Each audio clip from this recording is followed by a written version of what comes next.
Hello everyone, welcome two cube education. और आज की वीडियो में हम ट्वेल्थ क्लास का चैप्टर 8 एप्लीकेशन ऑफ इंटीग्रल्स के बेसिक पार्ट्स को डिस्कस करेंगे।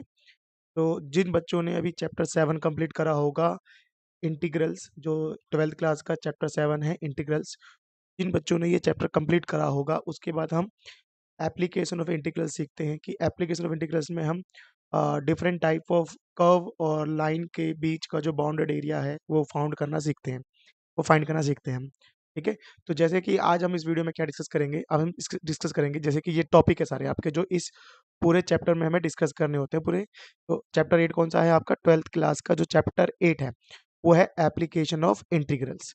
इसके अंदर जो मेन मेन टॉपिक होते हैं जो हमें करने हैं वो है, सबसे पहले जो सबसे मोस्ट इंपॉर्टेंट है, equations of different curve and और लाइंस।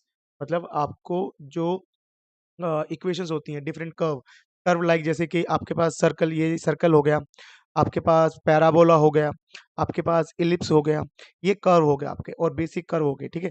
तो इनको इनकी जो इक्वेशन आपको पता होनी चाहिए। और लाइन में आपके पास सिंपल एक स्ट्रेट लाइन हो सकती है, जैसे ये स्ट्रेट लाइन है एक्स एक्सिस। ठीक है, ये आपकी y इक्वल टू 4 एक स्ट्रेट लाइन है, ये आपको पता होनी चाहिए। और ये जो एक लाइन है y इक्वल टू x, और जो नॉर्मल इक्वेशन ऑफ लाइन है वो हम हमें उसकी इक्वेशन पता होनी चाहिए, क्योंकि जैसे ही हम सॉल्व करते हैं उसके बाद हमें उसकी इक्वेशन पता होनी चाहिए कि उसकी इक्वेशन कैसे मतलब आइडेंटिफाई हो जानी चाहिए कि हमने देखा और पता लग गया कि ये इक्वेशन ऐसा हो, क्योंकि हमें ड्रॉ नहीं करना आपको। यहाँ आपको पहले सोचना है, फिर उसके बाद ड्रॉ करना है। ये एक इक्वेशन देगा तो समझना है कि हाँ ये इक्वेशन ऑफ लाइन है। फिर आपको एक इमेजिनरी फिगर बनानी होगी कि हाँ इसकी फिगर लुक लाइक ऐसी होगी, मतलब प्योर नहीं कि आपको पूरा उसका जो उसमें डायमेंशन दे रखे हैं वैसे ही डायमेंशन ड्रॉ करना है। आपको एक उसकी फिगर, रफ फिगर ड्रॉ करनी होगी उसको, कि इसके अकॉर्डिंग हमें इस एरिया को फाइंड करना है। तो उसके लिए आपको क्या होगा, डिफरेंट इक्वेशन आपको पता होनी चाहिए। अगर आपको इक्वेशन नहीं पता है तो आप इक्वेशन उसकी सॉल्व नहीं कर सकते इंटीग्रेशन के थ्रू। ठीक है। तो उसके बाद क्या होगा, जब आप ये बेसिक पार्ट डिस्कस कर लोगे, इसके बाद आएगा एरिया अंडर सिंपल कर्व। तो इसमें एरिया अंडर सिंपल कर्व क्या होता है? एक कर्व होगा, उसके बीच के कर्व और जो भी शेडेड पार्ट होगा उसके एरिया। जैसे कि ये देखो, ये नंबर पार्ट है, ये एरिया अंडर सिंपल कर्व है, ये वाला आपका एरिया अंडर सिंपल कर्व है, ये वाला आपका थर्ड वाला एरिया अंडर सिंपल कर्व है। इसमें कोई भी लाइन इंक्लूड नहीं है, खाली कर्व है। ठीक है। अगर हम बात करें सेकंड वाला, area under the area of reason bounded by the curve and line. जैसे देखो ये वाला, ये जो फोर्थ वाला है, देखो इसमें कर्व है और लाइन है, इसमें ये लाइन के अंडर है। फिर आपका ये वाला जो ये ऊपर आपका फिफ्थ फिगर है, ये क्या है? कर्व एंड लाइन के बीच में एरिया है। तो ये दूसरी तरह की फिगर हो जाएगी जिसमें लाइन और कर्व इंक्लूड होगा। और एक जो लास्ट है, एरिया बिटवीन टू कर्व, इसमें दोनों फिगर क्या होंगे? कर्व। जैसे कि ये 6 नंबर देखो, इसमें एक सर्कल है और एक पैराबोला है। सर्कल ये रहा और साथ में पैराबोला, इसके बीच के एरिया चाहिए। इसमें आप देखोगे दोनों सर्कल है। ये 7th फिगर जो है, इसमें क्या है? दोनों कर्व है, तो ये एरिया अंडर कर्व हो गया। तो और ये जो दोनों इलिप्स हैं, ये आप देखोगे फिगर नंबर आपकी जो 8 है, इसमें क्या है? दो आपको पैराबोला दे रखा है, उसके बीच में क्या फाइंड करना है? उसके बीच का आपको एरिया फाइंड करना है। तो ये क्या होते हैं आपके डिफरेंट टॉपिक होंगे जो आप इसमें देखेंगे इस पूरे टॉपिक में। ठीक है, आगे समझते हैं। अब इसको हम क्या करेंगे, अब हम सबसे पहला टॉपिक जो है, इक्वेशन ऑफ डिफरेंट कर्व और लाइन। आज हम इस वीडियो में, जो चैप्टर 8 की वीडियो है, आज इस वीडियो में हम ये टॉपिक डिस्कस करेंगे जो हमारा पहला टॉपिक है। ठीक है, तो चलिए स्टार्ट करते हैं। देखिए आपका पहला क्या है, टॉपिक क्या था? इक्वेशन ऑफ डिफरेंट कर्व और लाइन। तो हम इसमें डिफरेंट डिफरेंट कर्व और लाइन पढ़ेंगे। तो सबसे पहले जो हमारा जो कर्व होता है, जो बेसिक कर्व है जो आपने देखा होगा, इसे बोलते हैं सर्कल। ठीक है, तो हम यहाँ पे इक्वेशन ऑफ सर्कल की बात कर रहे हैं। तो हमें पहली इक्वेशन ऑफ सर्कल पता होनी चाहिए कि इक्वेशन ऑफ सर्कल होती क्या है। जैसे हमारे पास एक सर्कल है और सर्कल के सेंटर के कोऑर्डिनेट को हम कह रहे हैं एच और के। ठीक है, हम नॉर्मली, ये आपने 11th क्लास में सीखा होगा, 11th क्लास का एक टॉपिक था। ठीक है, उसमें हमारा क्या था, जो सर्कल इलिप्स जो फार्मूला था, कॉनिक सेक्शन, वहाँ पे हमने डिफरेंट डिफरेंट कर्व के फॉर्मूले लर्न करे थे और डिस्कस करे थे। जैसे कि उसमें इलिप्स था, पैराबोला था, हाइपरबोला था। तो वहाँ पे हमने इक्वेशन ऑफ सर्कल निकालनी सीखी थी। तो वही चीज़ मैं यहाँ डिस्कस करूंगा कि आपको इक्वेशन ऑफ सर्कल पता होनी चाहिए, देखते पता लगना चाहिए कि ये इक्वेशन ऑफ सर्कल है आपकी। ठीक है, तो इक्वेशन ऑफ सर्कल में आपके पास सेंटर होता है एच के। सेंटर को हम नॉर्मली एच के से डिनोट करते हैं। नेक्स्ट आपके पास कोई पॉइंट दिया है पी, ये है एक्स वाई, ये ऑन द सर्कल मतलब सर्कल की बाउंड्री पे होगा एक्स वाई। तो अगर हम इसमें डिस्टेंस फार्मूला यूज करें, सपोज हमने इसे कर लिया कि ये x1 है, ये y1 है और ये x2 है और ये y2 है। तो डिस्टेंस फार्मूला क्या होता है? x2 minus x1। तो ये हो जाएगा एच एक्स माइनस एच, और y2 minus y1 Y minus के और अंडर रूट, और ये जो रेडियस है ये आपका सीपी, मतलब इसको आप कह सकते हो कि डिस्टेंस है। सीपी मतलब अगर आप सीपी का डिस्टेंस निकालोगे तो ये हो जाएगा आपका x2 माइनस x1।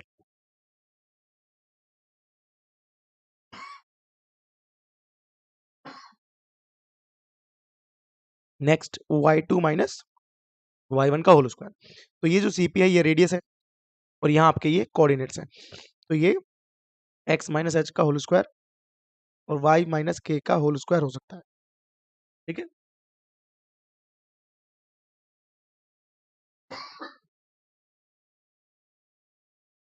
ओके चलिए, ये तो हमारी ये बेसिक इक्वेशन है। अगर हम इस रूट को इधर भेज दें तो क्या होगा, आपकी रेडियस का जो रूट है स्क्वायर हो जाएगा। तो आप इक्वेशन ऐसे भी स्टार्ट कर सकते हैं। ठीक है,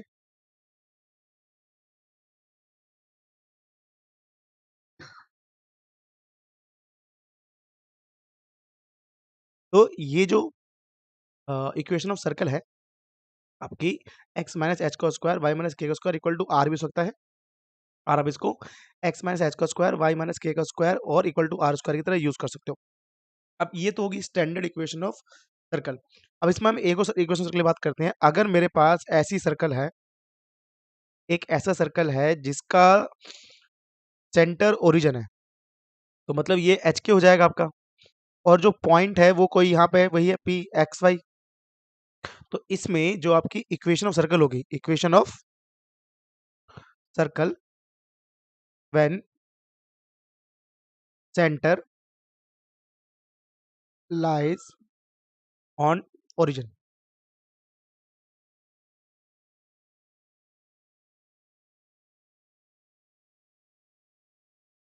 ठीक है, तो आप इसे कैसे लिखोगे, एक्स माइनस जीरो का whole square y minus zero का whole square equal to r square. मतलब आप लिख सकते हो r square equal to x square और वाई स्क्वायर। तो ये इक्वेशन ऑफ सर्कल आप ये भी ले सकते हो। तो अगर कोई इक्वेशन ऐसे लिखी है x square plus y square equal to r square, इसका मतलब क्या है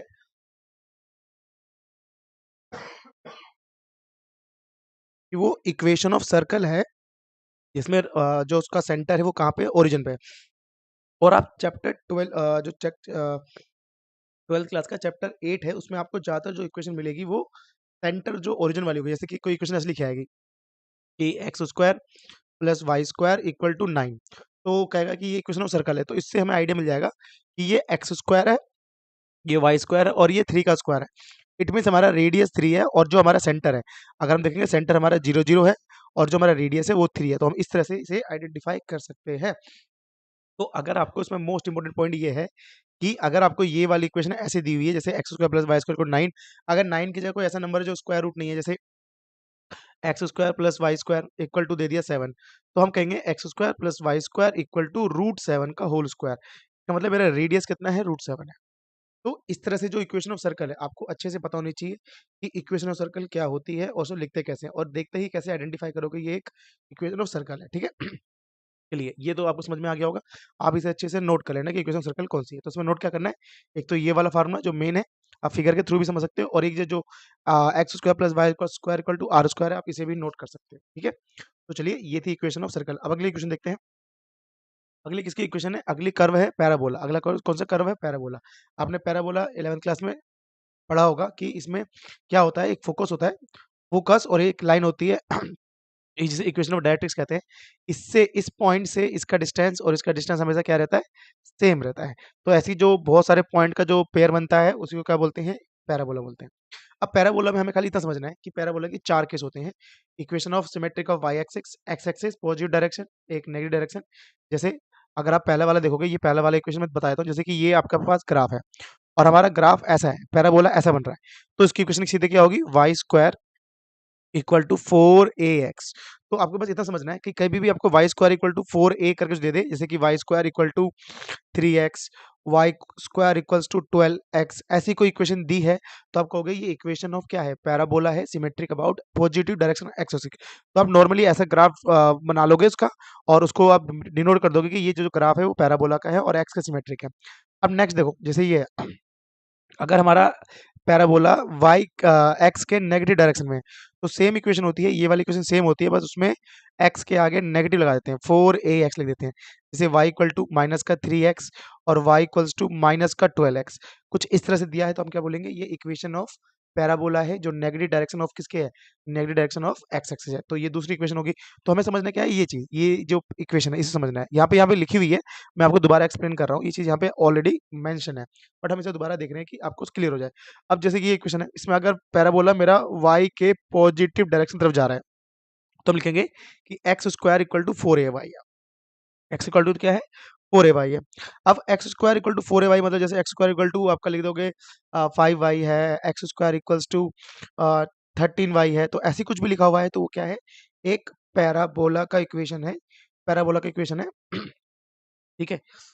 hi sir, okay okay Rajiv, hello Rajiv, okay.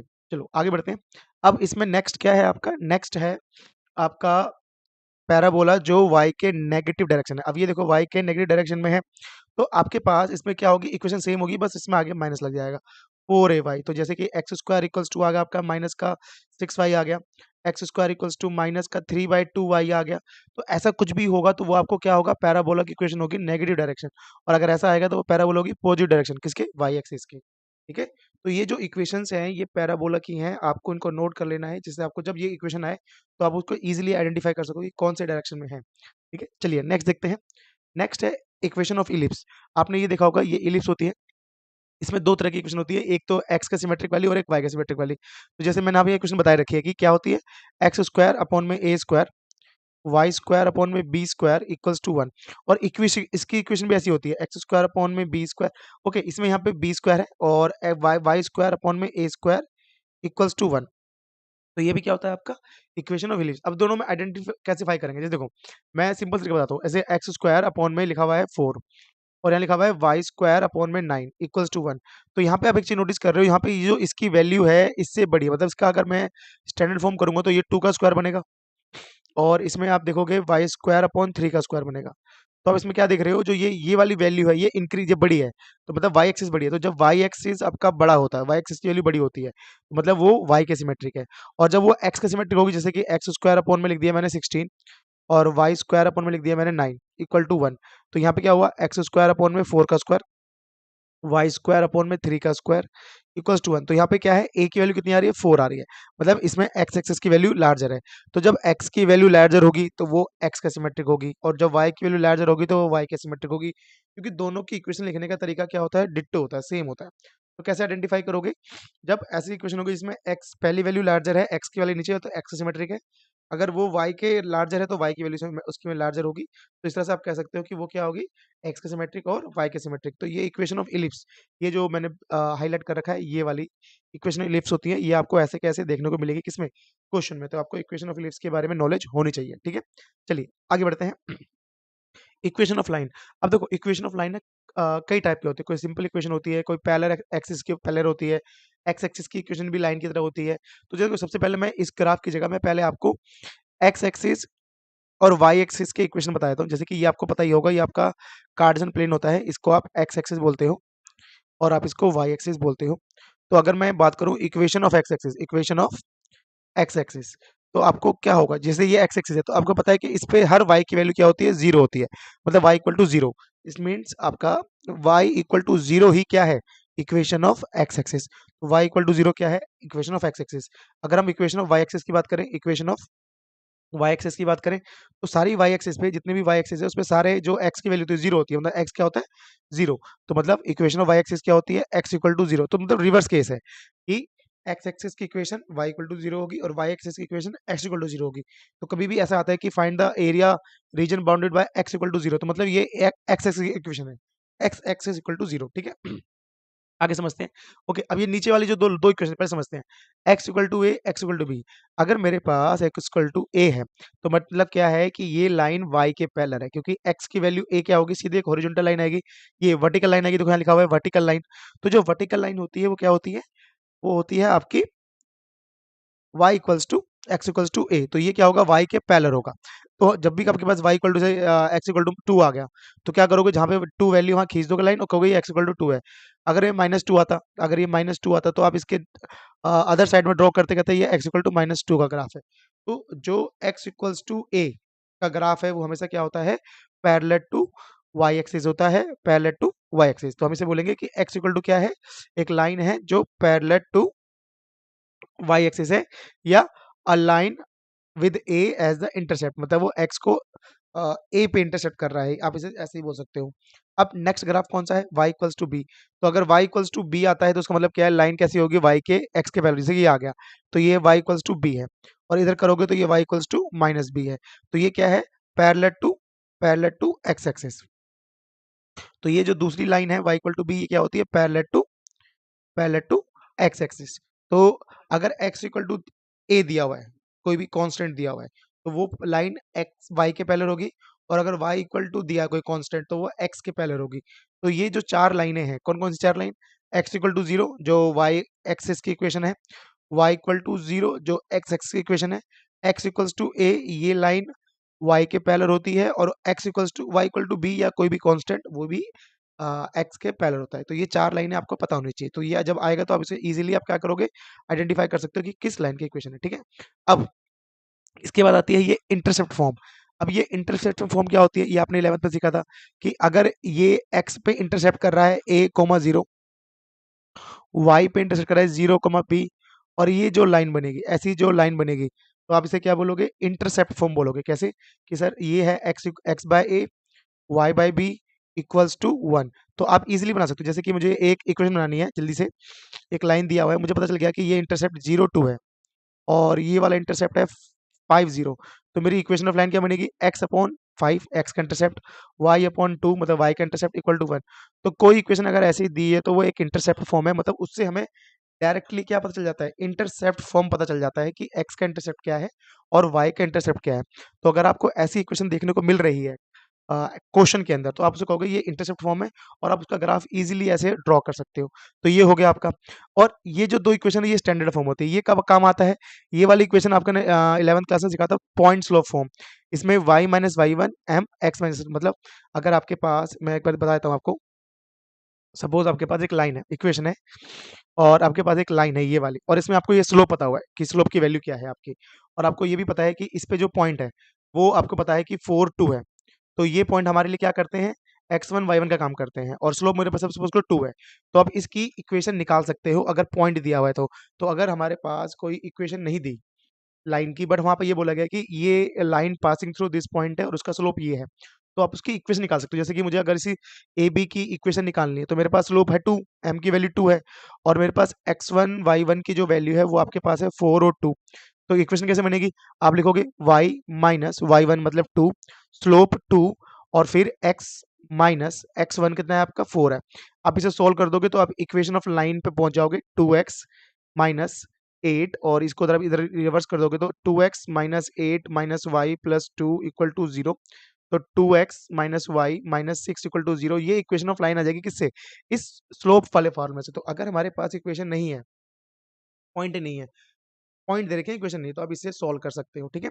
और ये आपकी कौन सी फॉर्म है, जिसमें एम स्लोप दिया है और वाई इंटरसेप्ट दिया है, तब भी आप वैल्यू निकाल सकते हो। कि अगर आपके पास पूरी इक्वेशन नहीं है, आपको बस ये पता है कि वाई इंटरसेप्ट क्या है, जैसे कि मुझे दे दिया ये 0,2, और हमारे पास ये स्लोप दे दिया, यहाँ पे कोई स्लोप दे दिया एक्स एक्सिस पे कि स्लोप 3 है, तो आप सीधे इसमें वैल्यू पुट करके भी क्या निकाल सकते हो, आप उसकी इक्वेशन फाइंड कर सकते हो। तो ये डिफरेंट डिफरेंट इक्वेशन होती है। अब इसमें हमारे पास जो आपने देखा इक्वेशन देखी, आपने देखा कि x इक्वल टू ए की इक्वेशन देखी, y इक्वल टू बी की देखी, x इक्वल टू 0 देख लिया, y इक्वल टू 0 देख लिया, इंटरसेप्ट की देख ली। और एक जो मोस्ट इंपोर्टेंट इक्वेशन होती है, एक होती है आपकी y इक्वल टू एक्स, ये वाली इक्वेशन सबसे ज्यादा आती है। इसमें क्या होता है कि आपके पास जो इक्वेशन होगी, हमारा ग्राफ होगा, वो हमेशा ऐसा बनेगा, और एक स्ट्रेट लाइन बनेगी जो ओरिजिन से होकर जाती है। तो जब भी कभी ये लाइन आएगी y इक्वल टू एक्स, इसमें कोई इंटरसेप्ट नहीं दी, इसमें इंटरसेप्ट कहाँ होता है, सीधे ओरिजिन पे इंटरसेप्ट होता है, क्योंकि इसमें x और y की वैल्यू हमेशा क्या रहेगी, सेम रहेगी। तो हमारी जो x और y की वैल्यू होगी वो हमेशा सेम आएगी, तो वो लाइन कहाँ से जाएगी, ओरिजिन से फाइंड होगी, ओरिजिन से पासिंग थ्रू होगी, तो जब भी ये इक्वेशन आएगी तो ये बनाओगे। अगर ये y equals to minus x आ जाता है सपोज करो, तो ये इक्वेशन ऐसा ना बन के ऐसे बनेगी, क्योंकि इसमें जब भी तुम x की वैल्यू पुट करोगे y हमेशा क्या आएगा, y हमेशा नेगेटिव आएगा, तो वो नीचे की तरफ आपको दिखाई देगा। ठीक है, तो इस तरह से आप क्या कर सकते हो, इसकी इक्वेशन ड्रॉ कर सकते हो, किसकी, y इक्वल टू एक्स की। तो ये जो क्या है, ये इक्वेशन ऑफ लाइंस है जिन्हें आप जब ड्रॉ करोगे, मतलब जब आप 8 चैप्टर करोगे तो वहाँ पे आपको इसकी जरूरत पड़ेगी, तो आपको ये सारी इक्वेशन पता होनी चाहिए डिफरेंट डिफरेंट। ठीक है, तो जैसे मैं आपको कोई एग्जांपल देके दिखाता हूँ। जैसे देखो, अगर मेरे पास सपोज करो मेरे पास एक इक्वेशन आ गई x इक्वल टू 4, तो आप बोलोगे ये इक्वेशन ऑफ लाइन है, कौन सी, एक वर्टिकल लाइन है, कैसे, जो आपके y के पैरेलल है, तो ये हो जाएगी x इक्वल टू 4। अगर इक्वेशन आती है y इक्वल्स टू भाई -2 आ गया, तो बोलोगे सर सर ये इक्वेशन ऑफ y एक्सिस एक लाइन है जो y x के पैरेलल है, जैसे ये y इक्वल्स टू -2। मैंने कहा मेरा y इक्वल टू x ही आ गया, क्योंकि सर ये एक लाइन है जो ओरिजिन से होकर जाती है, इस पे बिल्कुल 45 डिग्री पे एंगल बनाती है। हाँ, अगर यहाँ 2 आ जाता है तो थोड़ा सा टिल्ड कर देना बस उसका, कि उसके थोड़ा सा क्या होगा, x की वैल्यू डालने पर y डबल हो जाएगा, तो उसमें थोड़ी लाइन क्या होगी, इसका एंगल बदल जाएगा बस, 45 डिग्री नहीं बनेगा, थोड़ा ऊपर नीचे हो सकता है। तो इस तरह से आपको लाइन की इक्वेशन जो भी होंगी आपको पता होनी चाहिए। ये मैंने डिफरेंट डिफरेंट बता दिया, आप इसे सारे नोट कर सकते हैं। ठीक है, चलिए अगली इक्वेशन देखते हैं। अगली इक्वेशन हमारी कौन सी है, अगली है हमारे पास मॉडुलस फंक्शन। अब मॉडुलस फंक्शन सबसे इंपॉर्टेंट फंक्शन होता है, ये y equals to mod x होता है। जैसे अभी मैंने y इक्वल टू एक्स बताया, ये उसी का कह सकते हो स्टैंडर्ड वर्जन है, कि इसमें क्या लगा होता है, मोड लगा होता है। मोड क्या करता है, आपकी कभी नेगेटिव वैल्यू देगा ही नहीं, नेगेटिव वैल्यू नहीं देगा तो क्या होगा, इसका ग्राफ जो होगा वो हमेशा वी शेप बनेगा। जैसे ये देखो मैंने बना रखा है, जैसे कि मैं वी शेप कैसे कह रहा हूँ, जैसे समझते हैं, अगर एक बार समझते हैं, थोड़े से ग्राफ की देख लेते हैं कि आप इसे वी शेप कैसे बनता है। बट इसे जब इसे 8 चैप्टर करोगे तो उसमें आपको बनाना नहीं होगा, इसमें खाली आपको याद होना चाहिए कि इसका ग्राफ वी शेप होता है और ये ओरिजिन पे जाता है। जैसे इसमें अगर अब मैं x की वैल्यू 0 रख दूं तो y की वैल्यू 0 आएगी, अगर मैं x की 1 रखूंगा तो y की भी 1 आएगी, क्योंकि मॉडुलस है।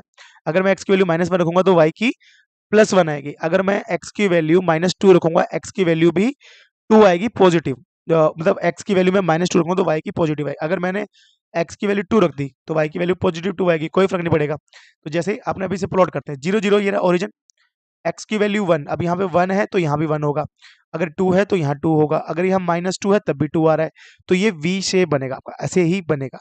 तो जब भी y equal to modulus x आता है तो उसका ग्राफ क्या बनता है, वी शेप बनता है, याद रखना।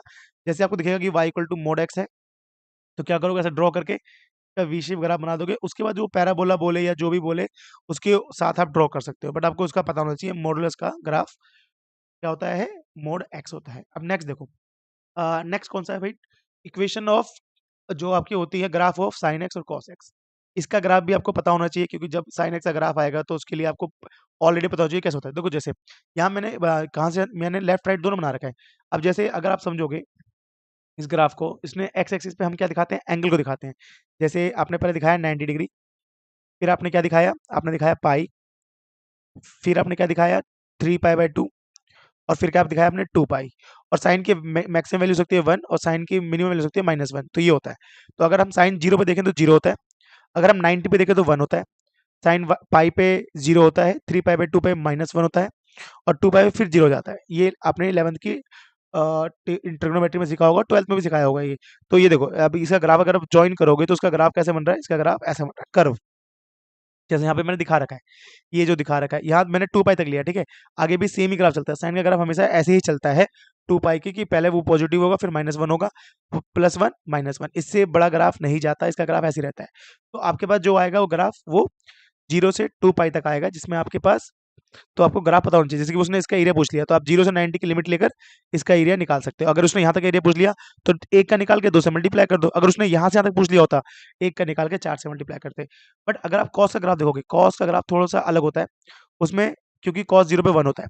तो जैसे कि यहाँ 1 है और यहाँ क्या है -1 है, यहाँ वही पाई/2 और यहाँ पाई, और यहाँ आपका 3 पाई/2 और ये 2 पाई। तो अगर हम बात करें cos 0 पे क्या होता है, cos 0 पे होता है 1, 90 पे क्या होता है 0 होता है, पाई पे क्या होता है -1 होता है, 3 पाई/2 क्या होता है 0 हो जाता है, 3 पाई/2 0, और फिर ये हो जाता है फिर -1, 2 पाई पे -1। तो इस तरह से इसका ग्राफ चलता है cos का। तो cos का ग्राफ ऐसे चलेगा, तो जैसे यहाँ पे देखो पहले 1 है फिर 0 हुआ, फिर पाई पे क्या था -1 हुआ, फिर 0 हुआ, फिर आपका फिर -1 हो गया। तो इस तरह से क्या होता है cos का ग्राफ चलता है। तो cos के ग्राफ में अगर इसका एरिया पूछ लिया तो 0 से 2 पाई/2 की लिमिट ले लो और उसको फिर 4 हिस्सों में बांट लो, फिर इसमें 4 से मल्टीप्लाई कर दोगे तो यहाँ तक का पूरा एरिया निकल आएगा, ये पूरा एरिया निकल आएगा। अगर आप 2 से करोगे तो 2 का एरिया निकल आएगा, अगर 3 से करोगे तो 3 का एरिया निकल आएगा।